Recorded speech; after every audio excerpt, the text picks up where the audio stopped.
Outliers, pioneers, and mavericks, Niiamahashong here.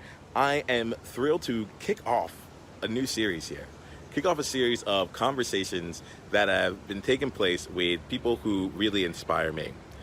And, honestly here, one of the things that's really fun is I'm starting this off here with actually just a whole bunch of different experiences that I've had over the past few years. And I say few years because one of the first things that we're going to share here is a conversation that I had with my now coach back in 2017, back in December of 2017, before I even knew what that Outliers, Pioneers, and Mavericks was the place that I was going.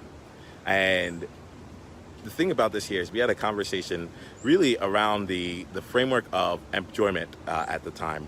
And while some of the topics are different from how I might present things and do things now, I think it gives a really great benchmark to say, like, just a year and a half ago, I was in a completely different place, and the amount of transformation that can take place along the way. And I think it's really fun that I get to include in here and bring you into a conversation that I had with one of the people who made that transformation possible in such a short period of time. I know I've been on an exponential path, and I'm really excited and honored to share Mr. Chris Joseph with you and his story. When you listen to this story, and you listen to our conversation, I invite you to listen for the power of vulnerability. I didn't interview him, I didn't have him on the show in order to become a client of his. But the way that he showed up showed me something that I wanted in myself. So I'd like to invite you to listen with that ear as you go on and see where in your life could you bring more vulnerability in order to be more powerful? Where in your life can you bring more authenticity in order to make sure that the people who should be working with you, who should be on your team, who should be your clients, so on and so forth, who should be your partners both in life and romantically, how can you make sure that you're showing up in a way that they see you visibly? And will you be willing to share the things that most people won't share, and to go to the places most people won't go to, in order to make connections that truly matter and to make an impact that is truly life-changing? I'll invite you to participate in our conversation. The conversation didn't just happen then. It's happening now. Whenever you watch this video, whenever you listen to this message, leave a comment wherever you are. If you don't know, if the best place to do this actually is to come join us on Facebook in the Outliers, Pioneers, and Mavericks Facebook group, and just share. Leave the hashtag with the episode title, leave your comments, whatever it is, and let's just continue the conversation. No matter when you're listening to this, it could be decades in the future. Your thoughts matter. Help us continue the conversation. Without further ado, here's my conversation with Chris Joseph. Enjoy. Hello, and welcome to the Enjoyment Podcast, where we're focused on helping people just like you experience enjoyment through employment. Today, employees, we are joined by Dr. Christopher Joseph. Chris, it is an absolute pleasure to have you on the show. Thank you for coming. Oh, it's a joy to be here, Nemo. Thank you for inviting me. I'm really looking forward to the conversation today. Absolutely, and it is a joy. I love it. We're gonna have so much fun with this here. Let me let MJUs know a little bit about you here, and you've done so much here that I'm just gonna spend a little bit of time helping them get to know you professionally. So, Dr. Chris Joseph is a sought-after coach and mindfulness trainer living in South Wales. He specializes in working with high achievers who are ready to play at the next level. His expertise is in helping people slow down, reconnect with themselves, and then create the life that they want to wake up to every morning. In his coaching role, he works with a small number of clients each year by invitation or referral, and he's coached business owners, directors, entrepreneurs, investment bankers, doctors, and way more than that. As a mindfulness trainer, he creates original and impactful sessions on emotional resilience and mindful leadership for world-class companies. He's worked with Tesco, Tata Steel, and so many other organizations. He has a doctorate from Cardiff University, and he is a qualified breathworks mindfulness trainer and NLP practitioner. I think this is kind of interesting for us here, employees. In his former career, he was a civil engineer working in the contracting, consulting, and research sectors. His work has been published in international journals. And I think this is like really, really a fun place to start out with here, Chris, because we're getting the chance to get to see some of the professional accolades. These are just some of the ones that you were able to share with us here, and we'll be able to dive in more into your journey, into what enjoyment means to you, and how you have really allowed yourself to embrace that. But before we do, we just want to get to know you, like outside of all this here. Like, tell us about Chris here. Yeah, that's the kind of professional Chris. Yeah, who's the real Chris behind that question? As you said, I live in South Wales, and I've got a wife and 2 kids, a 12-year-old and a 9-year-old going on about 19, I think. So obviously, outside of my work, that's my passion. My family's my passion. I also love swimming and cycling and running, and I've actually just entered my first Ironman. So yeah, so September 2018 is going to be an important month for me. So that's very much leaning into my edge at the moment. Congratulations, that's fantastic. I see. I personally have not done an Ironman yet, but I have been thinking about my fitness, and there's something about this idea of like signing up for something where even months in advance that you need to start working right now towards. That is actually quite exciting. I like this idea of like, rather than, I've been going to the gym I've had a gym membership for 15 years, but if you looked at me, you couldn't tell. So I'm like, maybe this is a fun approach to it there. Have you done any other types of like athletic athlons in the past? I've done about 5 half marathons, and I've done a couple of velothons, which is about 100-mile closed road race. Wow. So I've got some experience, but you've just hit the nail on the head there, and that is a goal. It's not about achieving the goal. It'll be cool to do it on the day, but it's how it forces you to show up tomorrow or today. That's the power of a goal. What brings out in you today. I love that. I'm already getting something here from this conversation. So Chris, I appreciate that. Just by being you have brought something awesome to the conversation. So I'd love to explore where that all goes. And one of the things that's interesting to me is just to see how people view the world. And for me, I like to look at that through a success quote or a mantra or a motto. So would you mind sharing with us is the mantra that has been useful to you throughout your journey to experience enjoyment? It's a good question, that one, Nemo.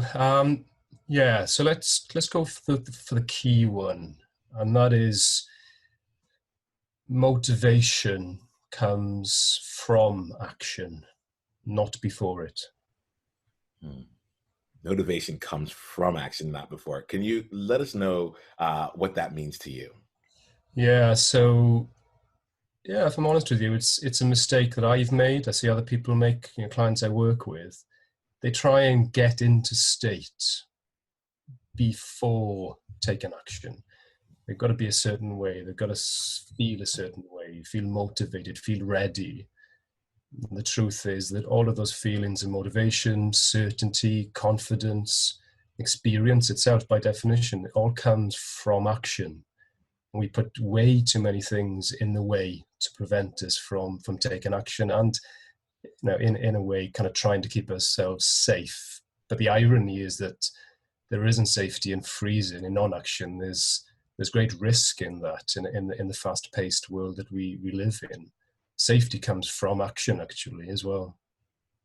Wow. So if I'm going to have to explore this, because you're actually talking about something that is resonating with me, and it's getting me to my core right here, because, even before these conversations, I'm like, all right, I have to like prep and like get ready. And for me, that is, I re-experienced 3 moments of gratitude there.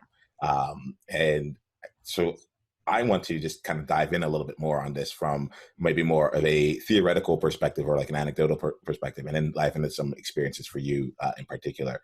So like in general, what I was talking about is almost like priming yourself for a moment and kind of thinking about and trying to get yourself ready, getting yourself amped up, getting yourself in the mind space, being ready to do your work there. And what you just said there actually seems to come from the opposite. And you talk about motivation here a lot. So can you maybe give us an example of how this has transpired for you in your life and what we might be able to take from there? Yeah, it's a key one. It's how I show up daily now. To give you a specific example, I guess, currently, and I'm sure we'll dive into where I've come from, but currently I'm a high-level personal coach, work with professionals who are transitioning careers, often people who want to move career into coaching as well. And often, well, sometimes those people approach me, but people generally pretty poor at asking as well. They put their own blocks in place. So often if I come across somebody who's just interesting, that guy, that girl is just like, yeah, I'd love to spend time with that person, irrespective of whether they become a client. I just want to spend time with them. So that's an example whereby I could put blocks in place there, but what if they ghost me? What if they blank me? What if they don't return my message? What if they don't like me? What if I can't serve them? All that shit. So not sure if we're allowed to swear on these podcasts there. And I just take action. Just reach out. Who am I to be selfish in not allowing them the opportunity to potentially gain something from our conversation, which is what I would be doing if I didn't reach out, if I didn't take the action. And you know what? Sometimes, like most people, I wake up and, the kids can't find their school shoes or can't locate the letter for the school trip or my wife's running late and she's edgy or whatever it is. I work with the same stuff as all other people do. So 9 o'clock comes and I hit my first call, and often I don't feel like it, but I just act anyway. And there's a little thing I keep on my desk. It's a robot, and I know people listening to the audio this won't see this, but I'm kind of holding this up here. There's a little robot, blue robot, and I call him Bob. And Bob sits on my desk because he's a reminder to me to take action. Bob doesn't tune into his emotional thermometer and kind of checks in with himself. Do I feel like doing something today? Bob just takes action. It's just stuff in, process stuff out. And he just gets on with it. And that's what I do. I've that muscle. And don't get me wrong, when I'm with a client and we go in deep and it's emotional, then by all means, put Bob to one side, go into the feelings, feel it with a client. I often cried with clients and so on, because that's just what happens. But in terms of action, in terms of creating a business, which is what you has to be done so that you become self-sustainable, then Bob's your way. When your internal voice is speaking from a place of fear, then just note it, but act anyway, and calmness will follow as a result of the action. Well, I thank you for taking us through that there. And for this conversation, like one of my big things, probably my primary value is just to be more you. So let's just speak however we need to speak here. I will just let the conversation just naturally unfold. I think it's really important to. I'm not big on stifling people. I'm like it's actually the opposite of what we do here. So be you, and we'll employees, I'll leave it up to you to I empower you to make the decisions you want to regarding these kinds of conversations. So there's so much that's there, and I appreciate that, Chris, because I'm going to be taking something from this right away. And I'd love to kind of maybe look at your journey. Like we are going to talk a little bit of where you came from. What I'd love to do is to get an understanding from you. We call this the enjoyment podcast, and I talk about experiencing enjoyment through employment. I'd love to just spend a little bit of time for you, just like if you had to think about like what enjoyment has like felt like to you, like when like for you, based on how you interpret enjoyment. can you tell us about like a time or times where that has like kind of come to life for you and you've like been like, oh yeah, I'm experiencing enjoyment right now? Right now, right now, because I'm in conversation with somebody who values personal development. You wouldn't be doing this otherwise, and that's flow for me. When I'm in conversation with another human being, the context of our lives is different, sure, but the raw materials are the same. You know, the wishes, the dreams, the aspirations, and also the fears, the anxieties, and so on as well. And that's why I love coaching. You know, I view coaching as a sacred profession, because somebody's letting you in at the deepest level to their life. They're sharing some of the things that they've never shared with anybody before. Not just challenges, but the dreams, moonshots that they've been so fearful to share with somebody because they've felt that somebody would judge them for it. And yet the space I provide, the non-judgment, the non-resistance, the non-attachment as well, allows that to flourish.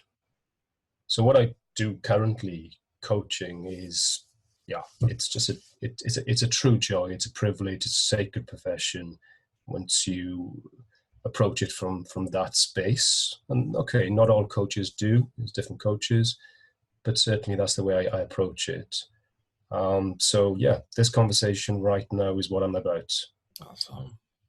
So can I explore that a little bit here? Because it seems, and the two things that are going through my mind is like, I love to see like, how does Chris like really define it? Like when does he know when he's out of enjoyment, you know, and when does he know when he's in? And maybe what will help me get that picture is to start off in your journey at your first at a major crossroads.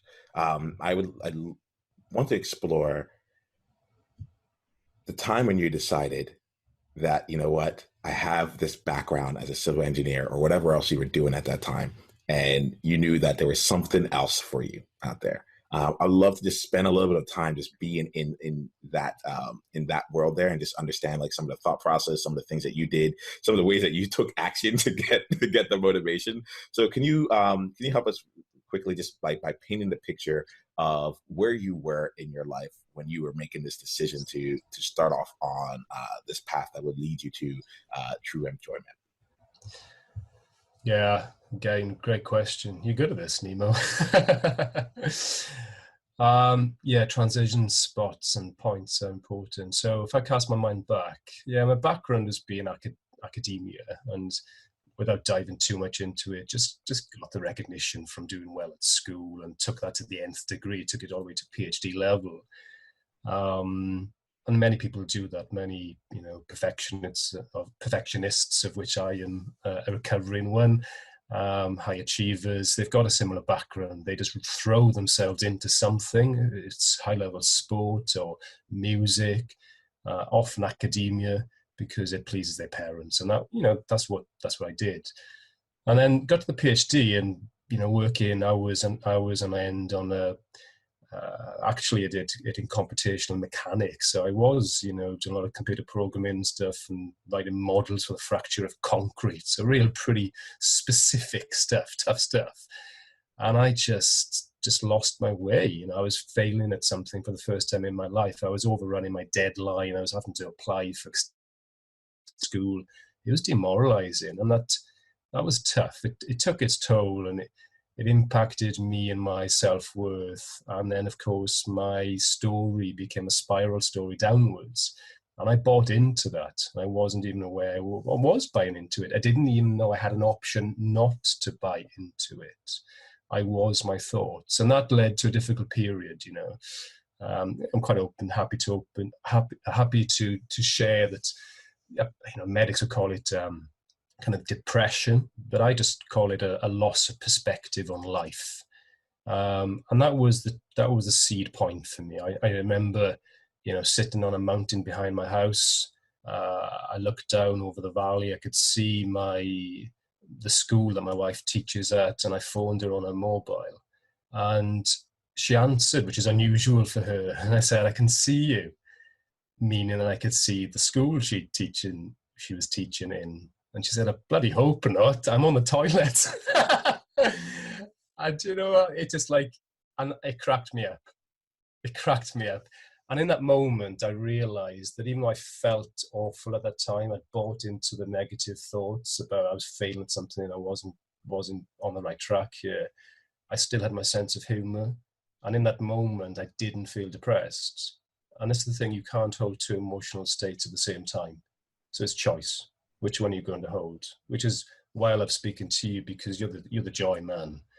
You choose that route. And it's just ingrained in you now. You probably don't even know you're choosing it. And in that moment on that mountain, when I laughed, I saw that I had a choice there. And I also knew that to continue to work at what I was doing just wouldn't provide me enough opportunities to experience that sense of flow and enjoyment. There was something else that I could do.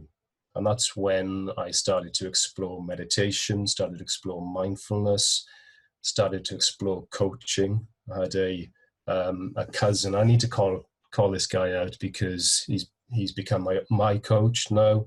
He is a senior trainer, just newly promoted for Tony Robbins. He's an awesome guy. His name's Rich Waterman, and he invested his time in me at that stage. He gave me his time, gave me his expertise. He taught me a lot of what I know now and use now with my clients. And yeah, just immensely grateful for that to that guy and for the space he provided at that time and continues to provide now. So big gratitude there. And that was the start of the journey. I started coaching informally other PhD students. Started speaking to lecturers, professors, and you know what? I shared my story. I shared it openly, and they said, "Me too, me too." And that's what often isn't talked about in the employment space. I feel is just isn't enough openness there about the challenges people face. And what set me free was I realized that I was not my thoughts. I was not my thoughts. I could hold challenging thoughts, but I didn't have to invest in them. I didn't have to buy into them. And my whole career has taken a different direction from that freedom that's come from that realization that I had on that mountain. And as they say, the rest is, there's a lot of history, but the rest is history. I did mindfulness training. I became a qualified breathworks trainer.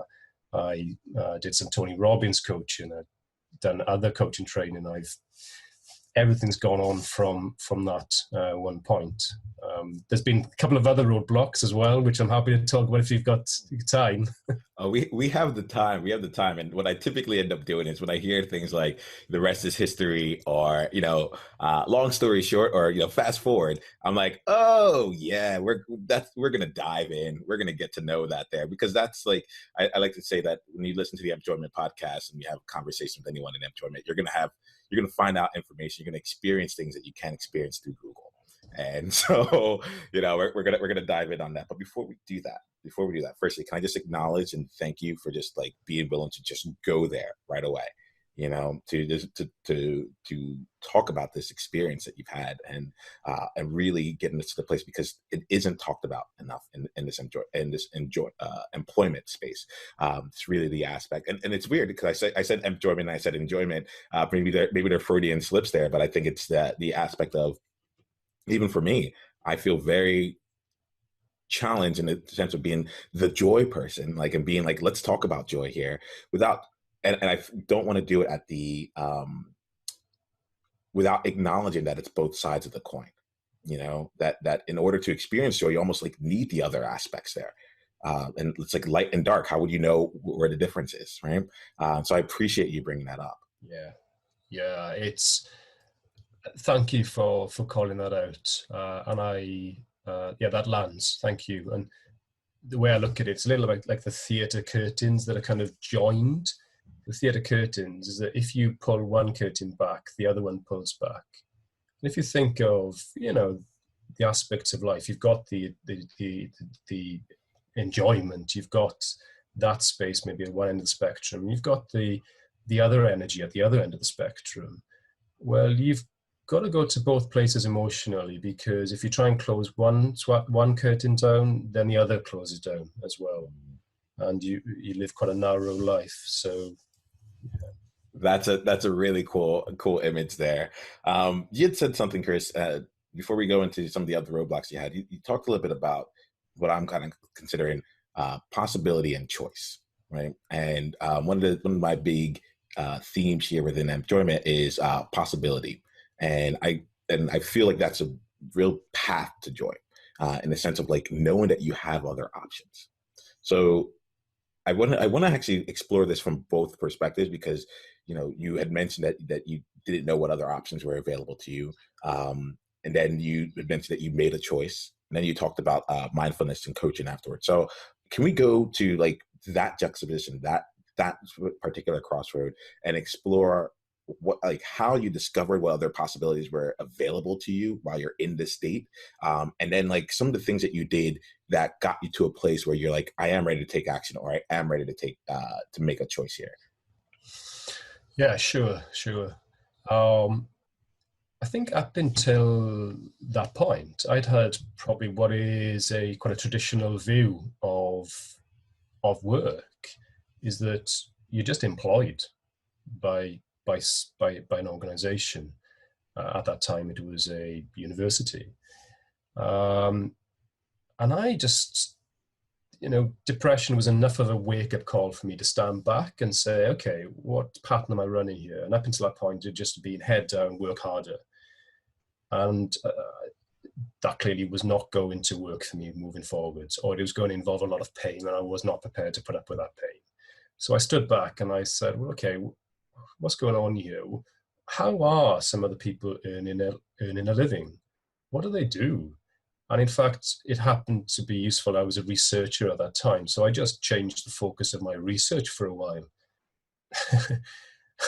And it was far more interesting than looking at concrete, to actually look at what people do for a living. And I found that there were people, making livings from doing podcasts, from blogging, from vlogging, from coaching. And I was lucky to have some cognitive behavioral therapy counseling at the time, and I sat there thinking, yeah, I could do your job. I'd love to do your job, speak to people, help people transform, provide the space for them, safe space for them to transform in. And, counseling wasn't the right flavor for me. And I was fortunate in that my cousin who helped me was a few years ahead on his journey. Had already dived into the coaching world and was becoming a very good coach in his own right. So I think I was fortunate there, but it wasn't so much, I think, that I'm fortunate to have Rich there. I was, but also I was fortunate to just have new eyes, have fresh eyes. And I think that's true for a lot of people, is when they just sit back and they hold what they're currently doing lightly. It might be that the right thing is for them to carry on doing what they're doing, or maybe in a slightly different way. But to hold it lightly for a moment and then to examine the other possibilities, what happens is that you just see different things. Your filter for the world changes. You start to think, my brother-in-law does this, or a friend of a friend does that. I'll speak to them. And you wouldn't have previously dreamed of actually creating a conversation around that with them. It's just the fact that you've had your eyes cleaned allows that possibility. I love this here. I love this. Do you have anything else you'd like to say on that? Is there like a takeaway you'd like for employees who are listening to this particular story to be able to walk away with? I'd say keep your eyes open. Yeah, keep your eyes wide open all of the time. I think that's why mindfulness has been such an important practice for me, is because mindfulness is an abbreviation of mindful awareness, about present moment awareness. And I've seen, I think I was going to say I've had more opportunities, but I think they were always there. It's just that I've now seen more opportunities as a result of that awareness. So yeah, so in terms of a practical tip, I would actually recommend just 3 to 5 minutes. Keep it really small. Is a wonderful, the 1 minute principle, even 1 minute. Just 1 minute, the beginning of every day, the end of every day, maybe into little breaks in the day. Just take a time out. Just take a time out, take a zoom out, step back, so that you can just check in with where you're at. And it's points of reflection, but it's points of awareness as well. And I don't think it's a little bit like, the pilot checking in with the autopilot configuration on his aeroplane. We set our goal and we have that laser sight there. And just checking in with yourself is like, am I on target? Do I need to change the direction of where I'm going? Are there some winds buffeting you around? How do you deal with those? Do you need to make a diversion around a weather system, for example? So yeah, practical tip, just a 1 minute breathing space. And there's stuff that people can search online, but primarily, if you think of an hourglass, which is wide at the top, narrow at the bottom, and wide at the top, narrow in the middle, and wide at the bottom. That's really the model for a nice little breathing space. It could be 1 minute, it could be 3 minutes. If it's 3 minutes, just spend a minute at the top, kind of just checking in where you're at. That's it. A minute in the middle, just focusing in on 1 or 2 breaths, bringing yourself into the moment, because when you're with your present moment breath, you are by definition in the moment. How it feels to breathe in, how it feels to breathe out, the warmth of the air coming out, the coldness of the air coming in. And then the final minute, expanding back out into whatever you were doing. And it's a recharge, it's a reboot of the computer, it's a recharge of the batteries. And more importantly, it's a chance to check in where you're at, if you're on track. Yeah. I love it. Employees, I'm going to actually ask you right now, because we are not about information, we're about application and about transformation. I'm going to ask you to pause right now and take your first 1 minute check-in. If you want to make it 3 minutes, go ahead. Maybe it's just the traffic light that you're at. You just push pause and you give yourself that time to check in. I actually truncate my silences when it comes to these episodes, so I can't give you that space. I love to give space, but I can't do it physically for you. So you're going to have to do this yourself. Just reach over, pause right now. You won't miss anything. We'll be here. Okay, great. Welcome back. It's good to have you here. Take some time, take that in there. And like, Chris, I appreciate you being willing to play there, being willing to give that practical to there. I was like, how do we bring this into our lives? And you went straight for it. And I want to continue on that vibe there. Employees are now listening to this podcast in a little bit of a different position, because they just took that time to reflect. Regardless of where they were beforehand, they have this a little bit more information. They've tweaked themselves just a little bit further. So like, if you were going to right now, if you're going to take this a little further for someone who is ready to continue to take action, can we go to another point that's been pivotal in your journey here to find enjoyment? Maybe it's before where we just talked about, or perhaps it's after you had figured out that mindfulness and coaching is where you wanted to be. And can you take us to another part where you really had to dig deep in order to continue to make enjoyment a reality for you? Yeah, sure. This is it's an emotive one, but let's go there, because it'll serve your audience, I feel. And I'm all for transparency. So I left university, became a coach, and to be perfectly honest, didn't have much clue what I was doing. It's kind of like, I just got to get out of this space. And I started coaching. I delivered good sessions, but I didn't understand the business side of coaching, and that you need understand that as much as being a good coach as well, you need to love the business side, because you have to be sustainable. And I wasn't.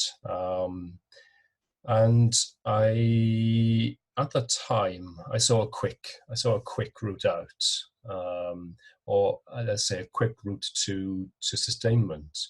And that was actually through investment, through financial investment. And it was I won't go into too much detail, but it was a foreign exchange trading scheme program run by and I did some due diligence. I had a family member who was invested, and I'd known about it for 2 years. So I was held back, and I kind of observed and watched, and it was going really well. So I thought, yeah, let's get in on this. I had enough money to get in, but the money was reducing because I wasn't earning enough as a coach to supplement the income that I was previously on in academia. So I got in, I invested, and it went really well. Returning 5% a month, and account values with myself and also my parents as well. Account values up to 1.4 million, and it was going really, really, really well. I thought pretty much I'd nailed it, because I took a step back from coaching in that period. Looked after my daughter when she was preschool, so it was fabulous to be able to do that. And it was going really, really well until it wasn't. And people are probably guessing there's a sting in the tail here, and there's very much a sting in the tail. And it basically turned out to be a Ponzi scheme. So the whole thing was fabricated. And it's almost embarrassing to share that story, because I'm a six-figure coach, high-level professional with a PhD. I'm supposed to be intelligent, right? But we all have our blind spots. And I had one there. And, there were other high-level professionals involved as well, several hundred. So I won't go into the details of it, because it's still legal proceedings are still going on. But basically, I lost a lot of money into the six figures, British pounds. So that was the reason for people listening. I think, why the heck's he sharing that? Because that sounds like a real downer, and it was from one aspect, but another aspect was I realized that wealth is what you have left when all your money's gone. Wealth is what you have left when all your money's gone. And I remember reading the email from the trader admitting what he'd done. And I remember it was the December, actually, 3 years ago. And I remember walking across the landing in my home and sitting on my son's bed, and I just thought, okay, game on.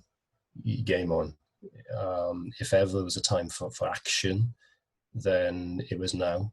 And I sat with it, and it's like, well, how do I act? What do I act? What do I create here?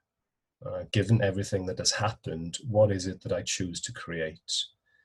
And I could have gone into trading myself. I could have set up to do it. I could create the skills. I've got the intellect, but that didn't feel right. My zone of genius was already apparent at that time, and that was one-to-one coaching, providing the space to help somebody transform. And that's what I chose to do.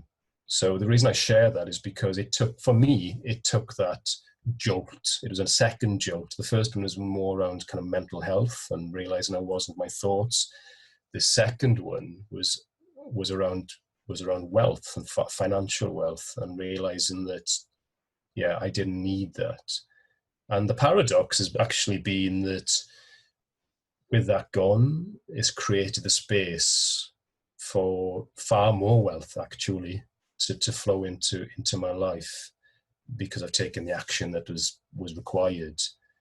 And a final twist on this, and it's more of a mindset, is that I now see action as an ethical issue. And for me, not to take the action, not to speak with the right people, not to deliver the service to those people is actually an ethical question. It's, I'm not being ethical if I don't release the potential that I have into the world. And I don't want to sound that as an egotistic thing. You know, I have my flaws as everybody else does, but this is just releasing that potential that's there.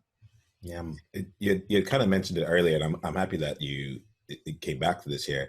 You said something that struck me, which is like, who am I not to give these services? Who am I not to do this? And you know, a while back, I gave a keynote on the imposter syndrome, and the question that kept coming to mind was, who am I? Who am I? Who am I to do this? Who am I to do this? And I think the reason that it probably resonated with me so strongly is like, who are you not to?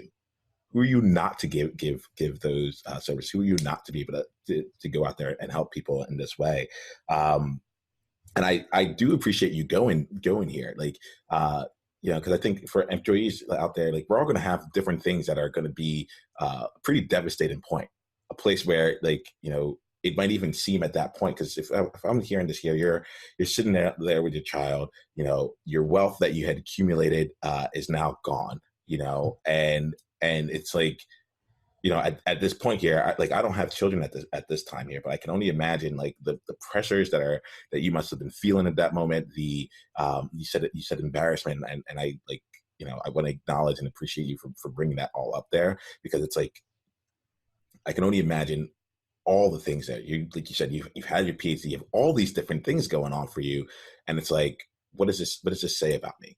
And what I'm getting from you is that you're like, it says nothing about me in terms of those past actions. Said nothing about me. Where I am right now, from what I decide to do from this moment, from the bed onwards, says everything about me. And maybe I'm extrapolating this too much here, but it feels like there was something in that moment that, rather than choosing inaction, you decided to choose action. And I just wanted to kind of explore that a little bit there. Just is that okay with you?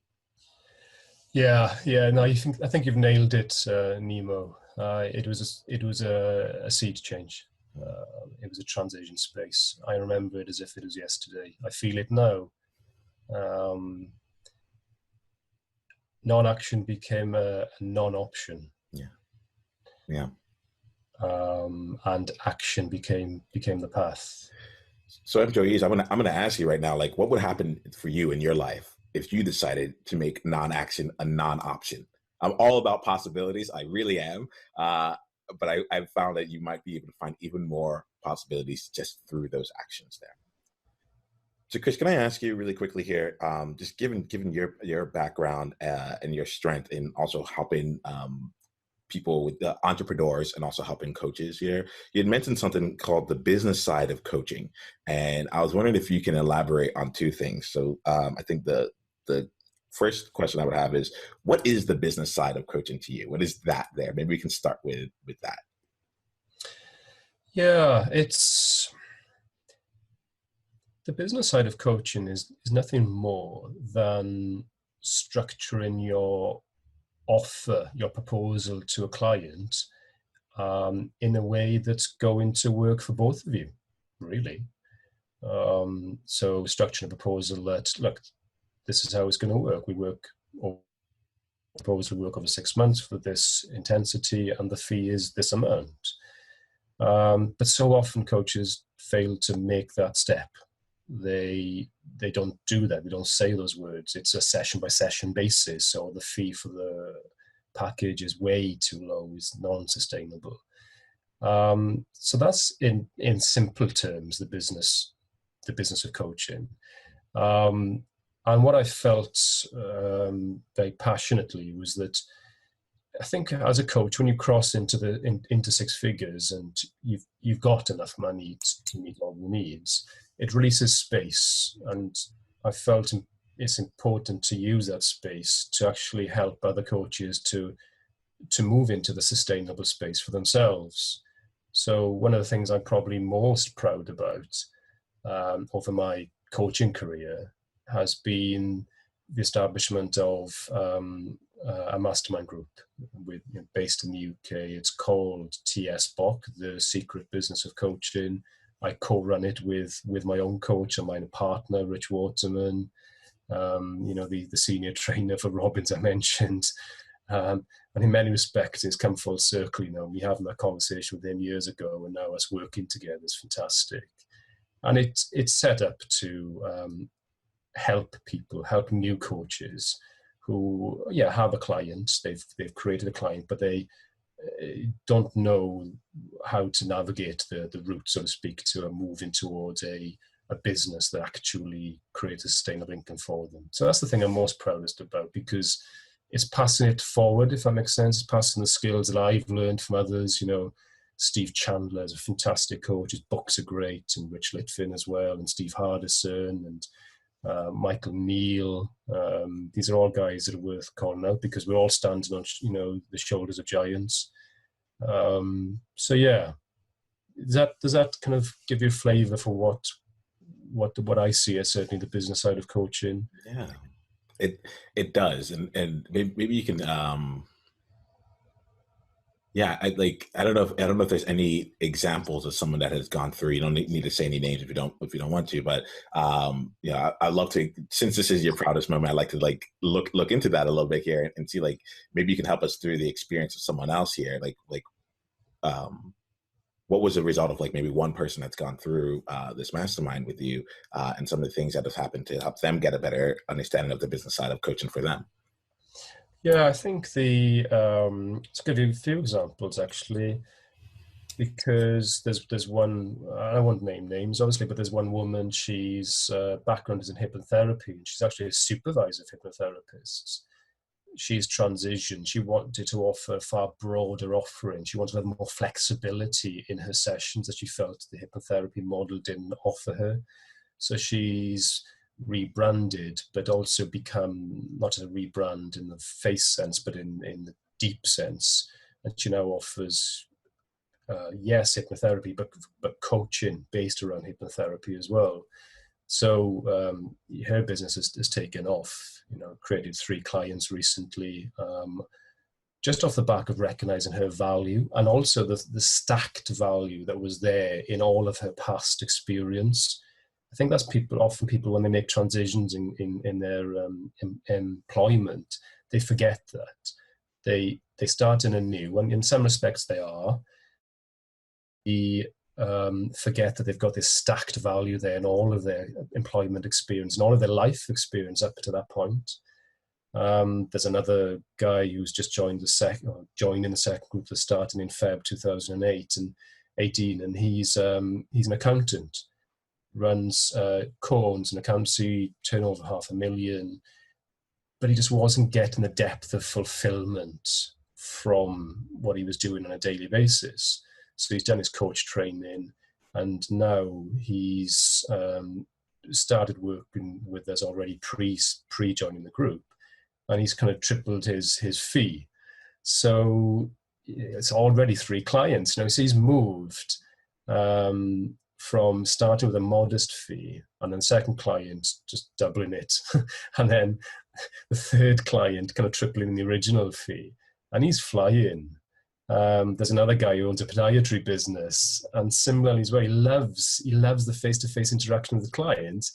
It's just that he's doing it looking at their feet, and he just wants to take the juice that he gets, the enjoyment that he gets from the personal interaction. He wants to amplify that, hence why he's setting up a coaching business. And he's not dropping the podiatry initially.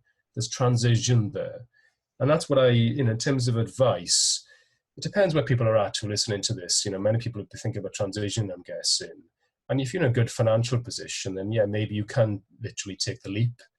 But often I would advise people to make the gradual transition if they can, to find out where their zone of genius is in life. And the best way to do that is look at past experiences. What are the things that really made you come alive, where you lost track of time, and just create a business around doing more of that. And for so many people, it often involves face-to-face contact, human-to-human contact. Just do more of that, and yeah, transition, see if you can go to a 4-day working week, see if you can use that one day to start to create some business, some income from that area. And you'll know when the right time is to make the full shift. Yeah, it's because it's really interesting here. And I think so employees, like if any of you are interested in being coaches, entrepreneurs, like take all of this right there, as Chris has said. But I'm also going to invite you employees that may not have this even on your trajectory, or find yourself thinking, oh, I need to build my own business. Because there are things that you were saying there, Chris, when you said like the business side of coaching and talking about like how do you craft proposals and things like that. It put me in the mind of someone that's going into an interview, and how do they, craft like what their offer is for themselves, right? A lot of times I think we look at it from the standpoint of like, are they going to choose me? Are they going to recognize me? Have I checked all the boxes? Have I done all the things? And I feel like there's a corollary in that same portion there of, how do we present ourselves, and how do we, what are the conversations that we have, such that, the job itself, that like from what I'm hearing, you're like, I was a really great coach. I was doing like I could do the work. That was never up in question. What was in question was I being valued for it, or was I setting the stage up to be valued for it? Was I giving people the chance to get that? And I think that there are corollaries regardless of where you are. Like, would you agree with that?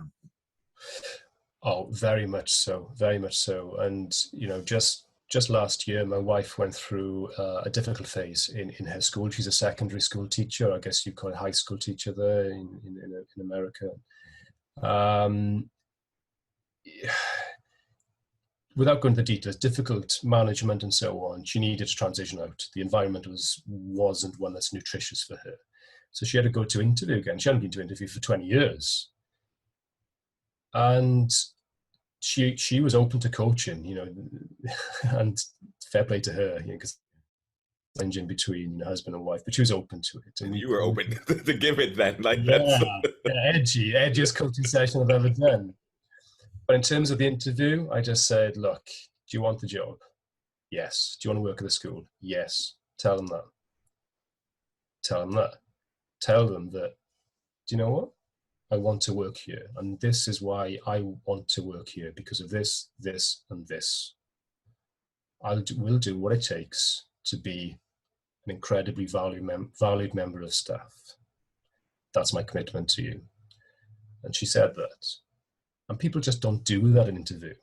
They just do not do that interview. They don't give, because what the interviewee wants is the certainty in the candidate. And she's just delivered them a massive dose injection of certainty right there in that commitment that she's made. And she got the job. She got the first job. And I look at this here because it just like, it's just so powerful. She came there and she was authentic. And I feel like, a lot of times when I talk to the employees that I coach, there's this unfortunate veil of inauthenticity around, this is how I'm supposed to do it. This is, I like to say, people should all over them. You should do this, you should do that. And I think going to your point of like, people want that certainty on their like employers there. It's like, who am I dealing with? There's something that's off here, and to just be that upfront, to be that authentic and say like, this is what I want, it's refreshing. And I think like, if we just even think about it in terms of just any conversation that you have when you're dealing with any person, just having that level of all even the people that annoy you, you're like, at least I know where you are. What's harder to do is when you're in the middle and I can't tell if you're really for me or you're just saying things that I want to hear, Yeah, very much so. And I will often, if I'm speaking to somebody, I will often say, do you know what? I'd love to work with you. Now is not the right time, maybe. Or maybe I'm just sensing that this needs to happen. You need to take this action or do this, and then we'll talk. But the raw ingredients are there. And I will often call that out right from the beginning because people know where they stand then. So, yeah. Yeah, because I think there's a reason why I asked you to be on this conversation, this podcast here, because the things that you do really resonate with me, and it comes through with me. You're like, I would love to have a conversation. I'd love to do this here, and I wanted to say, like, I feel that you're great at being authentic. And part of what I've seen with that is that you allow yourself to put out both the good and the bad. And with that, just owning it, not, and it doesn't seem judgmental, just like, this is what happened. This is where it was there. This is what happened afterwards, and the full story is like, I mean, we started out here, we know where you are, we know the great things that you're doing in life. And a lot of times, like all we really get to see is the glossy, all we get to see are the accolades out there. And yet it seems that because you've continued to be authentic with yourself and give yourself the opportunity to just say, like, good or bad, this is what happened, good or bad, I really want to work with you. Good or bad, here goes my fees, and just be transparent and authentic. It's weird. Employees, I'm like, if there's, it doesn't happen enough in the world. I think it's just so refreshing, as you said. It's so refreshing out there. Thank you, Niiamah. You're right. Success is visible. Failure is often invisible. So when people feel they're failing, they feel invisible because there isn't that shared common ground there to link upon. So yeah, it is important to call out both. And it's also important, as you said, to call out the ownership as well. If I just ended with my story around depression and hadn't shared what I'd learned from it, then that's a very different space. And that's the key thing, is nothing wrong with failures.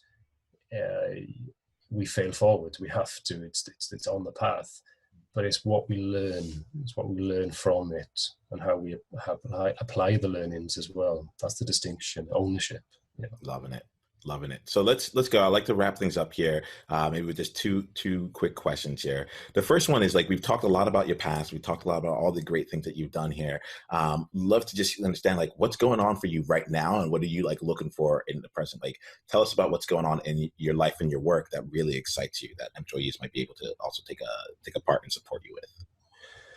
Yeah, well, life is great.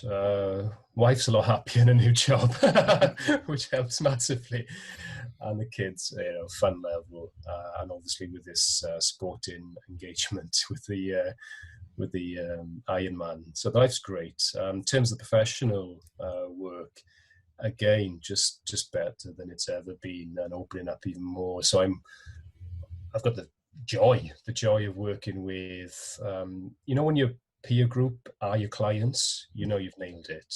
And because I spend sometimes over 20 hours a week coaching with these people, and you're the average of the 5 people you surround yourself with. So the fact that I'm now surrounded with these just great people, high level, high functioning people who are a joy to work with, who challenge me as much as I challenge them. So yeah, professionals, a few of them now actually, are one-to-one coaching apprentices as well. Ooh, that's an interesting one. People who have got this past taste of experience, have climbed the ladder of success. They just kind of realize it's been leaning against the wrong wall, to use one of Stephen Covey's expressions, and putting it against a different wall, helping them to climb that, specifically as coaches. So that's great. I've talked about the mastermind group that I'm running in the UK, the TS BOC, the Secret Business of Coaching. That's fantastic because I get to work in a group, get to work with my coach as well, get to teach a lot of the insights that I get from coaching at the one-to-one level as well. Yeah, that's my work, and it's a joy, it's a privilege. Feel very blessed and grateful to be doing it, to be having these types of conversations regularly, and long may it continue. Yeah, and I really appreciate that. And as you're saying this, 2 things come to mind. Like, one is, like, I can't even imagine you now continuing out the life as a civil engineer, like to see all the things that you've brought into your world as a result of just choosing that enjoyment. And then I think that word choice really means something different to me today. Choice and action means something very different to me today, where it's like, in hearing all the things that you have going on here, it's like these have all been a series of choices that have been made and series of actions that you've taken, and it's happened over years, it's happened over time.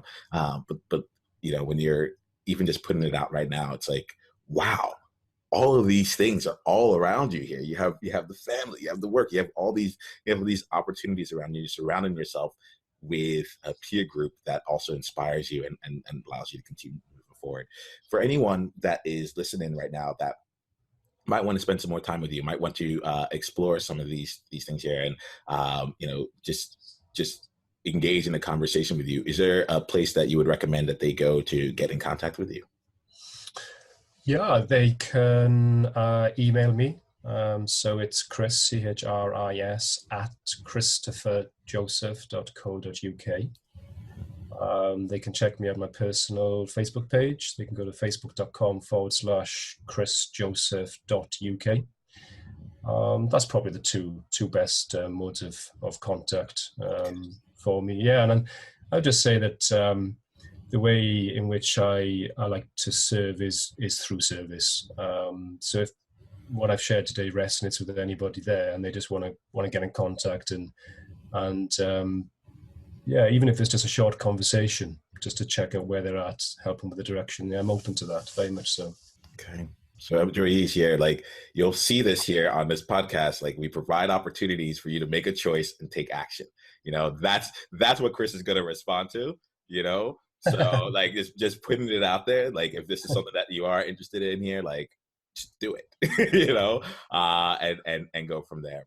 So Chris, let's wrap this up here with one last question, and then your final takeaway. And the question I want to ask you is, like, you've given us so much here. Employees are like primed and ready to go, and they're like they're seeing the choices, they're seeing their crossroads, and they're ready to take action. I want to bring everything down and just slow it down tremendously. And I used to ask people, what would your recommendations be for the next 7 days? I don't even want to go that far. If you had to go to and help an employee take one tiny, tiny, tiny step today, like just the simplest shift to help them start moving toward more enjoyment, what is the one practical recommendation that you would give? Ooh, good question. I would take the breathing space so that they can slow down for themselves and get the insight to where they're at and where they want to go to. And then peer group, link with another person or another group that's going to take them in that direction, because then you just step into a different flow when you do that. Peer group's been so important for me over the years. The value I've got from my own coaching, just that. Yeah. So slow down, reflect, find your direction, and then engage with some peer group that's going in that direction. Awesome. I appreciate that. And someone had said once, give yourself the time to slow down and reflect. Give yourself that time. It's not a quick thing, even if it's that 1 minute, a few times. So employees, this is great. Chris, I really appreciate it. If there's any final takeaways you want to share with employees, please let us know. Yeah, I will share one. This didn't come up in the call, but it's really relevant, Niiamah, and I'll share it. And that is, life's short, mate. Life is short. Yeah, okay. So one of the biggest blocks that I've had is, not blocks, but challenges, was the death of my mum 18 months ago. Sorry to hear that. Yeah, it was sudden. It was not expected. Didn't have a chance to say goodbye. And just standing next to her, I took the opportunity to go and visit her body, and standing next to her body and making those promises about, do you know what? Yeah, okay. What this is a reminder to me is impermanence. And you can take it in two ways. You can take it in a challenging way, and a morbid way. But there's a completely different way to take that, and that is just the preciousness of life. Preciousness of life. And use it. So, if you're listening to this and you're sitting there and you're thinking, do you know what, I'm just not in my zone of genius, I'm not serving the world in the best way that I could, then just stop it. Repurpose your energy, repurpose the gift that you've got there into a different channel. And it's important that people do that, because that death of my mum, taking from that a positive, and that was just a real smack in the mouth of the impermanence of life, and how important it is to not think that we've got tomorrow. You know, you might, and hope everybody has here, but it's just not to live from that tomorrow. It's to live from today. Yeah, so wasn't sure whether to take that there in this last part of the conversation. Just felt right, because it's been such an important thing, is that impermanence, just taking action again, and just living for the moment, but not living for tomorrow. Yeah. No, I'm so happy that you went there, and I'm, like, my condolences to you and your family on this year. Like, that's just not easy. And I think my mum would have wanted me to share that message. Yeah, it just felt right. Absolutely. And best way to honor her, and the best way everybody can honor her, is just to take the action for themselves. So I'm sure he is. I think we'll leave it at that there. We have a place of being able to see, like, what we can do if we can take action. We can bring these things into life right now. It doesn't have to be tomorrow. It doesn't have to be years later. It can be right now. And Chris, I thank you for that gift. I thank you for the gift of your time. I thank you for the gift of your authenticity. I really felt that that you just allowed yourself to go there in service of us. And I feel like that is, these were not easy things to bring up there. They're not things that come up often in conversation, and even with a group of people that you don't even know. And yet, in your generosity, you decided to go there for us. And I just want to acknowledge you. And I want to thank you for that there. And also just thank you for the guidance that you've given me. You've helped me. We're having this conversation in this way because of some of the conversations that we've had here, and just embracing the fact that, like, for me, it's about the joy.